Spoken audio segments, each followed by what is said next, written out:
Hello my amazing creative friends, Oksana here again, and in this video we are going to be talking about how to design your own fabric. I'm going to show you step by step all the steps you need to take to go from an idea in your head and a vision to holding your fabric in your hands, just like I'm holding this one.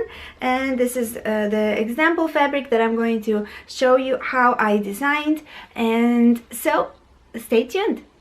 How to design your own fabric, step-by-step tutorial. So first of all, what we are going to do is we are going to come up with a topic for your fabric. So it is important in this case to think, what are you designing for? Is it going to be a scarf for you, for example? Then you might consider the colors of the clothing that you wear, the scale of the artwork, and general style that you like. If it's going to be a blanket for your baby, then you might consider, is it a boy or girl, or maybe neutral colors, and then do you have a specific preference in the baby's bedroom, for example, so that the blanket can fit right in. So these are definite considerations that you want to consider. If you are thinking to creating a fabric for sale one day, then you might consider the industry that you are going to design it for. For example, kitchen towels, or is it a clothing item? For who is it the clothing item? This is definitely something that you are going to think about. Once you have the topic for your fabric, step 2 is to create your elements. I'm going to show you the particular fabric that I created with floral elements and leaves, and I created the sketches for this fabric so that you can see how to start with these elements. The sketches can be very rough, you do not have to create them very detailed, they can be general outlines. This is the sketch that I was working on before I created the fabric that we are making in this video, and it is important to envision your elements separately. You don't have to, but it is very helpful when you envision your elements one at a time, basically isolated on a piece of paper, because this way you can combine and overlap them in many different ways. So these elements are really helpful in the long run when you're developing your pattern collection. So after we have our sketches done, we are going to be recreating them in Adobe Illustrator. So there are other ways to create your elements, and for example, you can use a Adobe Photoshop for that. So there's different ways, but I personally like vector elements, so I use Adobe Illustrator. So here are the elements that I created based on the sketches that I showed you, and this one was the first one, and the leaves, and then I created a few matching flowers directly in Adobe Illustrator so that I can use them in the pattern and combine them all. There's definitely, you can use a sketch or you can draw directly in Adobe Illustrator, and for that it is very helpful to have a graphic digital tablet like a Wacom Intuos, for example. Alright, once you have your elements, I arranged the elements in the seamless manner. This is called a repeat pattern tile, and this is basically square, and actually can be a different shape where all the flowers are repeating. So you can see that this blue flower, for example, this blue flower is cuts off over here, and the rest of it is exactly repeated over here. So it is the same with all of these elements. So this is very important, and it is makes the composition seamless. There are different ways how to achieve this type of composition, and among them is pattern tool in Adobe Illustrator. And I have my own system that is based on symbols, which I teach in this channel. Alright, so this is how the end pattern is going to look like, and the black line shows us the edge of the tile. And because it is vector, you can zoom in and zoom out your artwork.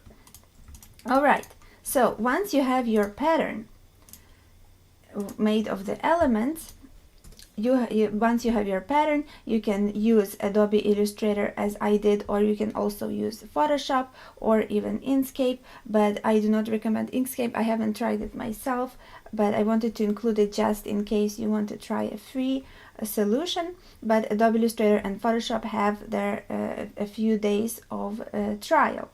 They are definitely professional options.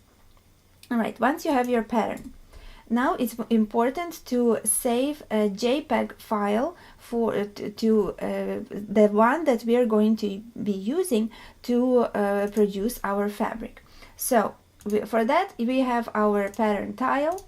It is exactly positioned on the artwork, is important, and it is in a seamless design. So this is basically how your fabric is going to look like once it's uploaded. You can make it bigger repeat, you can make smaller repeat, you can save this particular repeat layout, and then you basically can preview how your fabric is going to look like.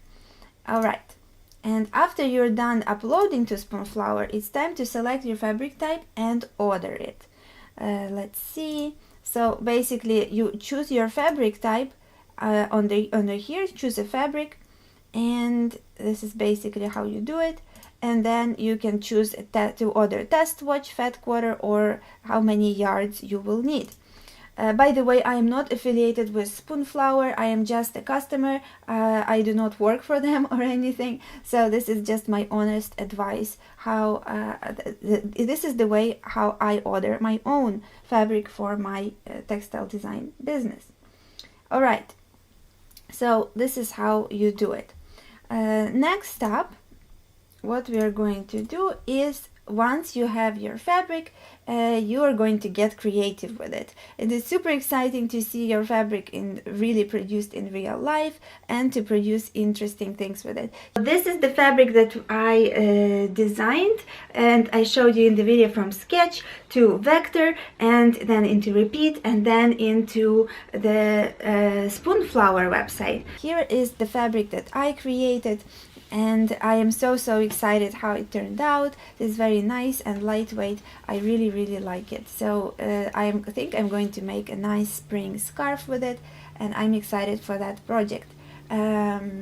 So another option, the bonus option I wanted to show you guys, is that you can post your fabric for sale on Spoonflower and design your pattern collection.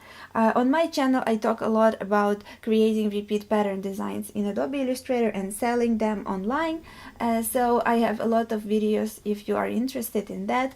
But it's definitely an option, and I've had my shop for many years now and have been very satisfied with it. So this is definitely another cool thing to do with your fabric designs.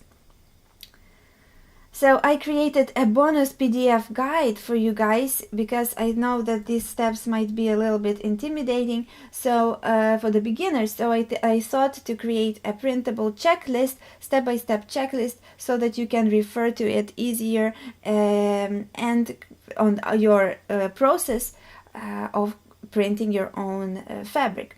By the way, there is also different types of fabric creation. This is a digital printing method, but you also can produce your fabric by hand by creating the stamp-like or stencil-like elements, and then applying the fabric, or you can paint and draw on your fabric directly. So these are different types of versions, but this tutorial in particular is focused on the digital printing fabric method. Alright, so to receive this bonus PDF guide, it is free. I will post a link down below to my blog post where you can request it and use it for your own fabric printing projects. Thank you so much for watching this tutorial. I hope you enjoyed and found it useful. If you did, please like this video and comment below, and also subscribe for more videos just like this one on the topic of textile design, selling your repeat patterns online, and Adobe Illustrator tips and tricks. Please share your fabric with us on our community right here on this channel. Alright, you guys, I wish you the best of luck with your fabric collections. Bye!